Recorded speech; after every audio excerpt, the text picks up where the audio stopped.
Muita gente não está entendendo o que está acontecendo com Bolsonaro nesse momento.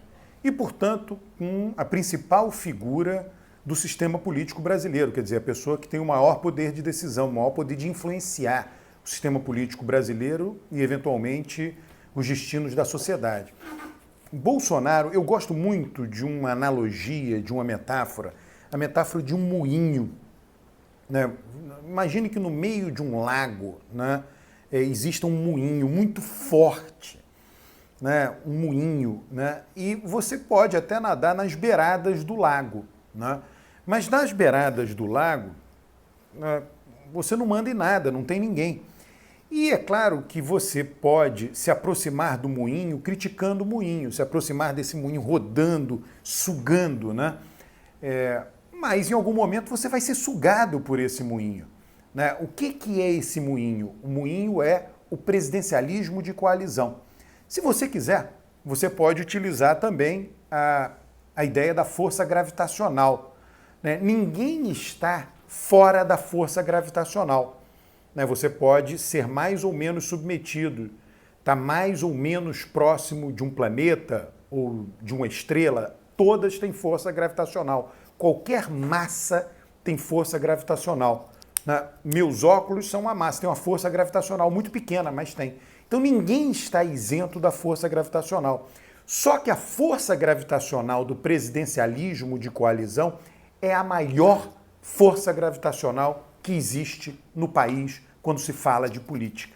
Então um presidente não governa, ele está falando aí, vai para o PP. Né? O PP é um grande partido, aliás, Bolsonaro sempre foi do PP. Bolsonaro mudou muito de partido, mas o partido que ele mais tempo passou foi o PP. Procure aí na internet, né? Você vai ver que ele, sei lá, ele passou talvez 2/3 da vida partidária dele, da vida política, dentro do PP.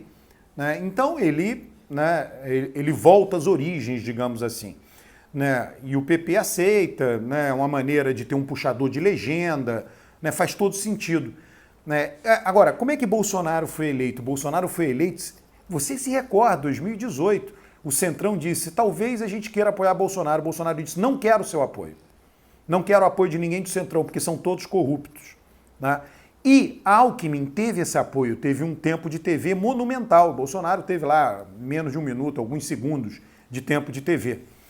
E aí ele entra no sistema, ele é eleito. Na hora que ele senta na cadeira, ele está sujeito a essa força gravitacional.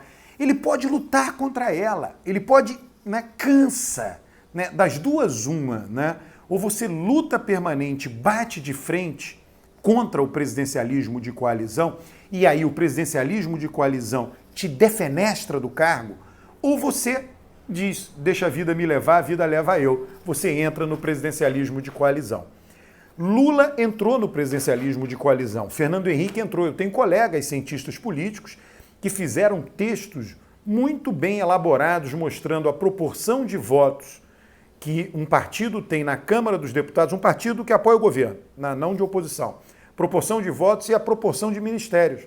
Fernando Henrique e Lula fizeram isso mais ou menos, nunca é exato. Né? Então o PT tinha lá pouco mais, 15% da proporção de votos, então ele vai ter no mínimo 15% dos ministérios. Né? E por aí vai. Né? Então, até o primeiro governo Lula, ele começou desajustado, ele deu muito mais para o PT do que para o MDB. Aí veio o escândalo do Mensalão, Lula ajustou. Isso tudo está documentado com artigos científicos muito criteriosos, muito bem elaborados. Né? Dilma não fez isso. Né? Você pode ir contra isso daí? Pode. Você tem que ficar sendo popular o tempo inteiro. O tempo inteiro. E olhe lá, porque Lula foi popular o tempo inteiro. A queda da popularidade no Mensalão não foi grande. Resgate lá. Tem muitas pesquisas do Datafolha, pegue as pesquisas do segundo semestre de 2005, que você verá que não foi uma queda de popularidade muito acentuada. Houve, né? Mas ele poderia não ter corrigido a aliança, ele preferiu corrigir, para não passar sufoco, minimizar riscos. Então, se você bate de frente, eu sempre digo, olha, as pessoas tem sempre esse ditado aí, você tem que levar ele às últimas consequências, não há campo vazio na política, não há vazio de poder. Em algum sentido é verdade isso, não há vazio de poder, só que esse vazio, em algum momento tem o vazio, ele pode ser ocupado mais ou menos rapidamente. Então, por um momento, por um período, há vazio. Esse vazio pode levar mais tempo para ser preenchido por alguém, pode levar menos tempo.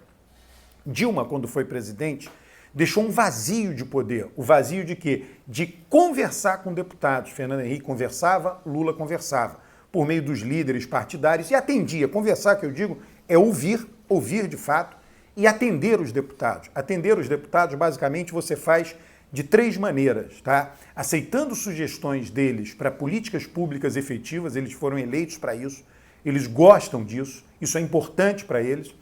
Aceitando indicação de nomeação de pessoas de confiança para cargos, que os deputados fazem isso, e aprovando, o Congresso que aprova o orçamento da União, porém liberando as emendas para o gasto efetivo. Você vai dizer, a emenda hoje é obrigatória. Mas tem 1000 maneiras de você não liberar. Faltou isso, faltou aquilo, um documento, você engaveta, né? Então, liberando.